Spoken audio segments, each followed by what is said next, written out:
আমাদের জিহ্বাটা দিয়েছে একজন, তিনি কে? সবাই বলেন তিনি কে? রব্বুল আলামিন বলেন আলাম নাজআল লাহু আইনাইনি ওয়া লিসানান ওয়া শাফাতাইন ওয়া হাদাইনাহুন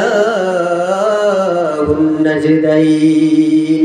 আল্লাহ বলল আমার গোলামেরা তোমাদেরকে কি আমি আল্লাহ দুটি চক্ষু দান করি নাই? চক্ষু দুইটা দিয়েছে কে? ইমাম বাগবী রাহিমাহুল্লাহ বর্ণনা করেন হাদিসে কুদসিতে রব্বুল আলামিন ঘোষণা দিয়েছে আমি আল্লাহ চক্ষু দিয়ে ক্ষান্ত হই নাই। চোখের সামনে চোখের পাপড়ি আছে না নাই? চোখের পাতা আছে না নাই? আল্লাহ চোখের সামনে চোখের পাতা দিয়ে বুঝিয়ে দিতে চাইলো গোলাম আমি আল্লাহ তোমাকে চক্ষু দিয়েছি।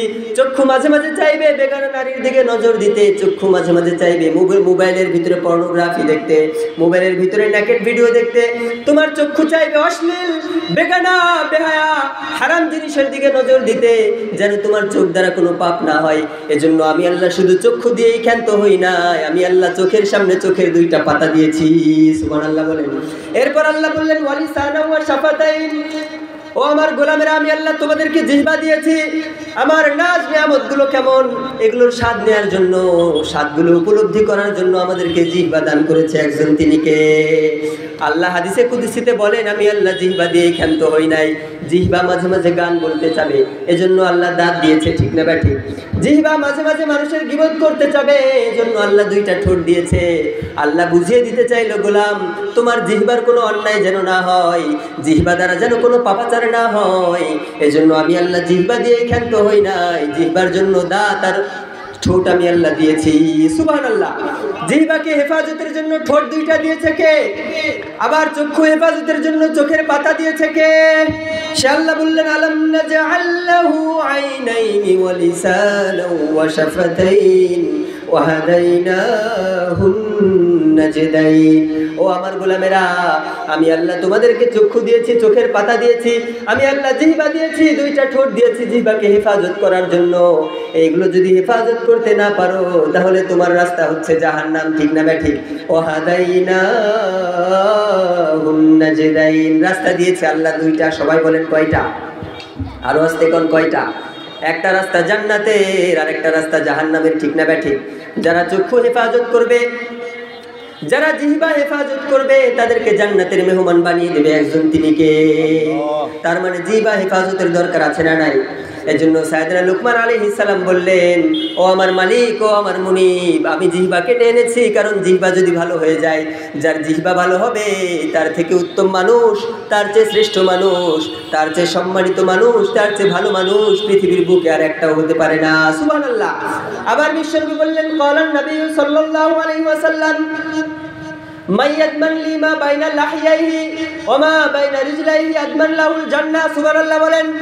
বিশ্বনবী বলল আমার উম্মতেরা শোনো শোনো, রব্বুল আলামিন ঘোষণা দিয়েছেন দুইটা অঙ্গের হেফাজতের দায়িত্ব কেউ যদি দিতে পারে তাকে জান্নাতের মেহমান বানাবে একজন, তিনি কে? এই দুইটা অঙ্গের একটা অঙ্গ হচ্ছে দুই ঠোঁটের মাঝের অংশ জিহ্বা। সুবহানাল্লাহ। তার মানে জিহ্বার হেফাজতের দরকার আছে না নাই? কথা বলেন না কেন? আছে না নাই? আল গীবাতু আশাদ্দু মিনাজ জিনা, যারা জিহ্বা দ্বারা গীবত করে তাদের আমলনামায় জিনার পাপ ঢুকিয়ে দেয় একজন, তিনি কে? এজন্য ইসলামের প্রথম খলিফা সাইয়েদনা আবু বকর সিদ্দিক রাদিয়াল্লাহু আনহু মাঝে মাঝে জিহ্বাকে ধরে টান দিতেন। উমরে ফারুক একবার প্রশ্ন করলো আবু বকর জিহ্বা ধরে কেন টান দাও? আবু বকর বলল এই জিহ্বাটা যদি না থাকতো আমি অনেক অন্যায় অপরাধ আর পাপাচারের সম্মুখীন হওয়া থেকে বেঁচে যেতাম। সুবহানাল্লাহ বলেন। জান্নাতের সার্টিফিকেট প্রাপ্ত সাহাবী, বিশ্বনবীর পরে যার স্থান, ঠিক না ব্যাঠিক? আবু বকর সিদ্দিক জিহ্বা ধরে টান দিত, তাদের কোনো পাপ আছে নাকি? কথা বলেন না কেন? পাপ আছে নাকি? তারা গীবত করতো না, মিথ্যা বলতো না, অন্যায় করতো না, অপরাধ করতো না, চগলখড়ি করতো না, একজনের কথা আরেকজনকে লাগাতো না, ঠিক কিনা? এরপরেও তারা জিহ্বা ধরে টান দিত। ওমরে ফারুক প্রশ্ন করলে আবু বকর বলল এই জিহ্বা যদি না থাকতো অনেক অন্যায়ের সম্মুখীন হওয়া থেকে আমি আবু বকর বেঁচে যেতাম। সুবহানাল্লাহ। তার মানে জিহ্বার হেফাজতের দরকার আছে না নাই? কয়টা অঙ্গের হেফাজত করতে হবে? সবাই বলেন কয়টা? মাইয়াদমান লিমা বাইনা লাহিয়াইহি ওয়া মা বাইনা রিজলাইহি আদমান লাহুল জান্নাহ। দুই ঠোঁটের মাঝের অংশ জিহ্বার হেফাজত যারা করবে আর দুই উরুর মাঝের অংশ লজ্জাস্থানের যারা হেফাজত করবে আমি রাসূল তাদের জান্নাতে যাওয়ার জিম্মাদারি হয়ে গেলাম। সুবহানাল্লাহ বলেন। এজন্য যারা জিহ্বার হেফাজত করবে তাদের দাম বাড়িয়ে দেবে একজন তিনি কে? আবার রব্বুল আলামিন বলেন মা ইয়ালফিযু মিন কাউলিন ইল্লা লাদাইহি রাকীবুন আতীদ। সুবহানাল্লাহ। আল্লাহ বললো আমার গোলামেরা তোমরা তোমাদের জিহ্বা দ্বারা যা কিছু উচ্চারণ করো না কেন, উচ্চারণ করতে দেরি হয়, তোমাদের কাঁধের ভিতরে ফেরেশতারা সেটা রেকর্ড করে নিতে দেরি হয় না। সুবহানাল্লাহ। রেকর্ডও করা হয়, আবার লিপিবদ্ধ করা হয়, ঠিক না ব্যাঠিক?